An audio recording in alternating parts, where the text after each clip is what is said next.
بسم اللہ الرحمن الرحیم۔ آپ دیکھ رہے ہیں مگر ٹریولز۔ میں عبد المنعم آپ کو ویلکم کرتا ہوں۔ میں امید کرتا ہوں کہ آپ ٹھیک ہوں گے۔ آج کویت کے حوالے سے دو امپورٹنٹ نیوز آپ سے ڈسکس کرنی ہے۔ پہلی نیوز، وزارتی فیصلوں پر عمل نہ کرنے پر وزارت داخلہ نے کہا ہے کہ انہیں داخلہ نہیں ملے گا۔ وہ لوگ جو بیرون ملک سے کویت داخل ہوں گے، اگر انہیں وزارتی فیصلوں پر عمل نہ کیا تو انہیں کسی قسم کا کوئی داخلہ نہیں ملے گا۔ اور دوسری خبر، کویت کی کسٹم اتھارٹی نے ایک بڑی کارروائی کی ہے جس میں 2 بنگلہ دیشیوں کو ملک بدر کر دیا ہے۔ اس حوالے سے ان دو نیوز کی ڈیٹیل آپ سے ڈسکس کرنی ہے۔ ڈیٹیل سے پہلے میری آپ سے گزارش ہے، برائے مہربانی آپ کا اگر کوئی کویشچن یا کوئی آپ نے انفارمیشن لینی ہو تو آپ کومنٹ سیکشن میں آگاہی کر سکتے ہیں، اور انشاءاللہ میں پوری کوشش کروں گا کہ آپ کو اس بارے میں اگر آپ کے کوئی کویشچنز ہیں تو ان کا آنسر دے سکوں۔ اور آپ نے ان ڈیٹیلز کو اپنے دوستوں میں بھی شیئر کرنا ہے، اور مگر ٹاورز کو اگر آپ نے ابھی تک سبسکرائب نہیں کیا تو برائے مہربانی مگر ٹاورز کو بھی سبسکرائب کر لیجئے۔ چلتے ہیں خبروں کی ڈیٹیل کی جانب۔ تفصیلات کے مطابق گورنمنٹ کمیونیکیشن سینٹر کے سربراہ و حکومت کے سرکاری ترجمان طارق الزرر نے تصدیق کی ہے کہ کویت آنے والے تمام مسافر صحت کی مطلوبہ جو ایک کنڈیشنز ہیں انہیں پورا کریں۔ حکومت وزارتی فیصلوں پر عمل درآمد نہ کرنے والوں کو کسی قسم کی کوئی چھوٹ نہیں دے گی، اور نہ ہی ایسا کرے گی کہ صحت کے تقاضوں کا اطلاق کیے بغیر یا کسی استثناء کے کسی مسافر کو بھی داخلے کی اجازت دی جائے۔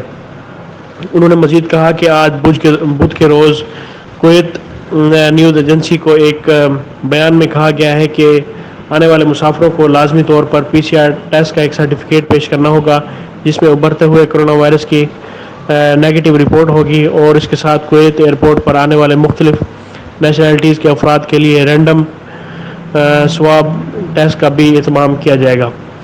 چلتے ہیں دوسری خبر کی جانب۔ تفصیلات کے مطابق ریاست کی جانب سے دی جانے والی امدادی سامان کی سمگلنگ کا مقابلہ کرنے کے نتیجے میں سیکیورٹی اور کسٹم آفیسر نے سمگلرز پر چھاپے جاری رکھے ہوئے ہیں، جس کے نتیجے میں 2 الگ الگ چھاپوں میں محکمہ برائے فوجداری تحقیقات کے اہلکار نے 2 بنگلہ دیشی شہریوں کو جلیب کے علاقے سے اپنی تحویل میں لے لیا ہے، جو حکومتی راشن اور سپلائی کو ایک جگہ پر محفوظ کر رہے تھے۔ سالمی بارڈر کے نوجوانوں نے بڑی مقدار میں راشن کی کھیپ بھی ضبط کر لی ہے، اور جو کسی دوسرے ملک جا رہے تھے۔ اس حوالے سے پہلے قبضے کی تفصیلات کے بارے میں ایک سیکیورٹی ذرائع نے بتایا ہے کہ